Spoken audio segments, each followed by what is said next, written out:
June 2000 here, coming at you with starting off with a review of the Alien franchise. Starting off with Ridley Scott's 1979 classic Alien, starring Sigourney Weaver, Yaphet Koto, Veronica Cartwright, Tom Skerritt, John Hurt, Ian Holmes, and that's the cast because the tagline is "In space, no one can hear you scream." And also, Harry Dean Stanton's in the movie as well. They're like the only characters in the movie. You have no other characters because they're just the ones there. And then there's this Xenomorph Alien bastard that's there. But all in all, they're trapped by this Xenomorph that's trying to kill them. So it's in space and it's like in the future. Directed by Ridley Scott, who also directed Gladiator, Blade Runner, American Gangster, Hannibal, all those pretty good movies. Except for American Gangster, I don't know. I could not get into American Gangster. Gladiator, I do enjoy, and Blade Runner is pretty good. And Hannibal is was a surprising movie. I enjoyed that one.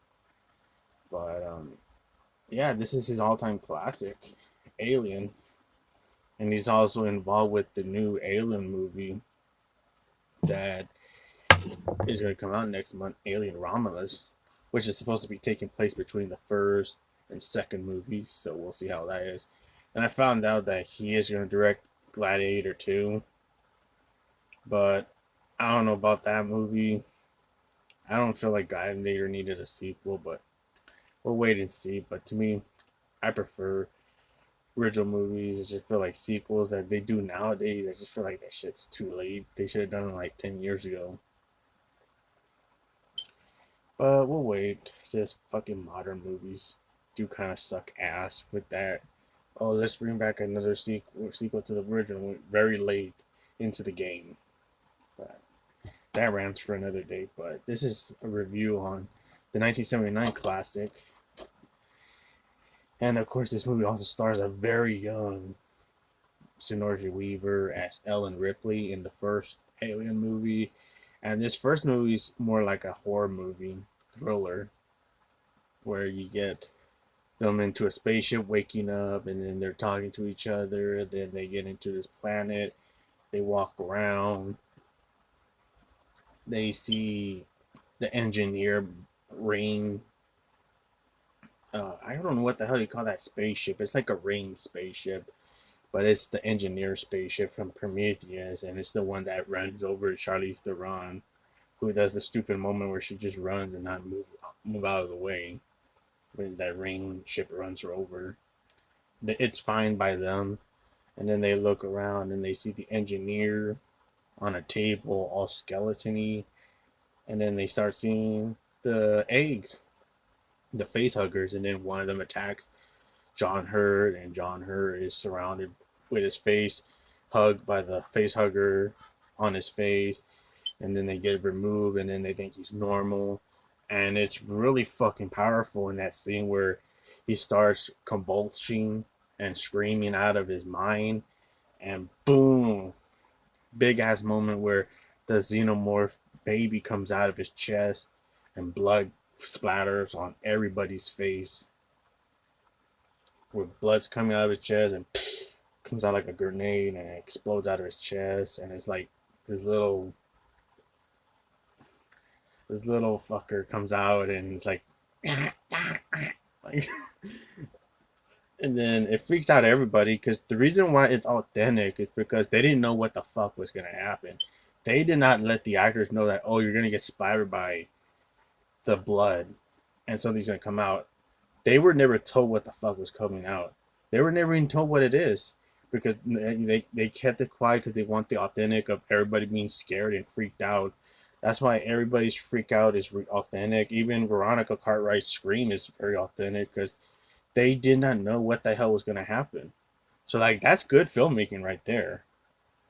Like, you don't tell your actor what's going to happen, and you get genuine reaction that's emotionally scary and feared because you see that they're fucking scared of this damn thing now.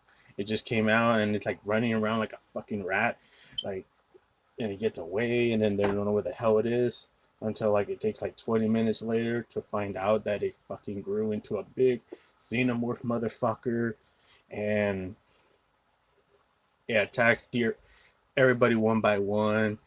You get Harry Dean Stanton, who gets killed by the xenomorph, where he grabs him and puts its tongue into its head and eats him, and then it's going after it goes after Tom Skerritt, where his character is gonna go through the bunker in a dark area. And to me, this is more lighting than AVP Requiem, which that piece of shit didn't even have any good lighting during the dark lighting scenes. This one has more lighting where you see him holding a lighter and he's going through the fucking tunnels, and then they don't know what's going on until boom, the xenomorph grabs his hand, opens his hand in front of Dallas, which is his character's name, Dallas, and it screeches, and boom, he gets taken into the cocoon area. Of course, it's shown more in the director's cut, but in the theatrical cut, they never show it, that he was in the cocoon area. But they cut that cocoon scene out. But it was in the director's cut. But he gets taken out, and then they start taking out more of the other characters.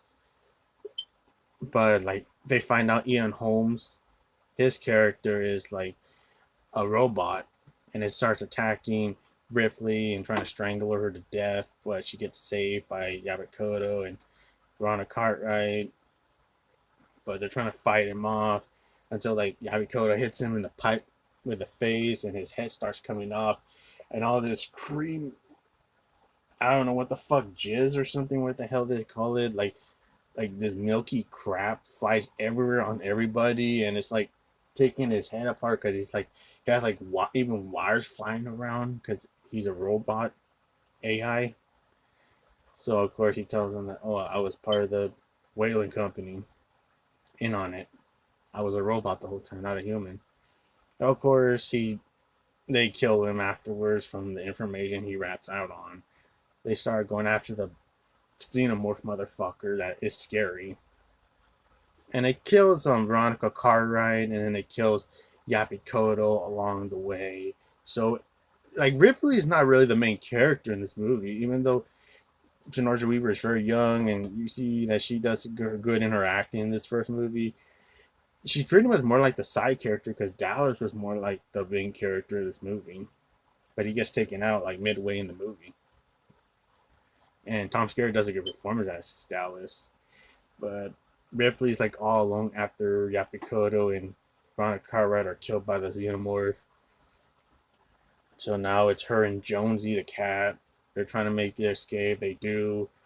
I know there's a cocoon scene in the director's cut, and they cut it out to make the ending more extended.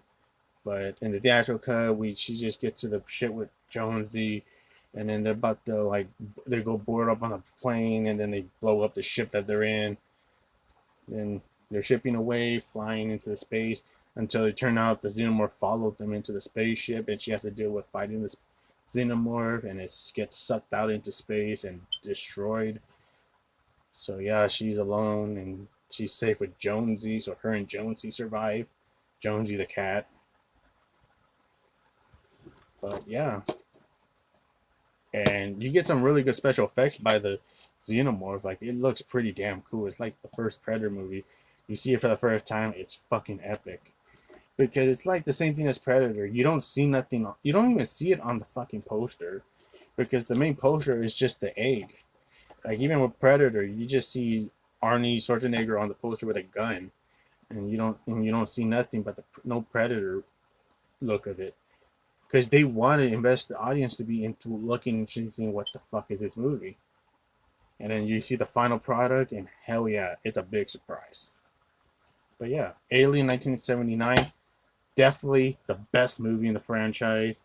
This movie kicks a lot of ass in horror movies. And yeah, damn great movie by Ridley Scott, and it's still top notch. I don't consider this to be a movie that needs a remake. This movie's fucking good. It's top notch. But yeah, that's my review for 1979 Alien, folks. See you in the next one, folks. Bye-bye.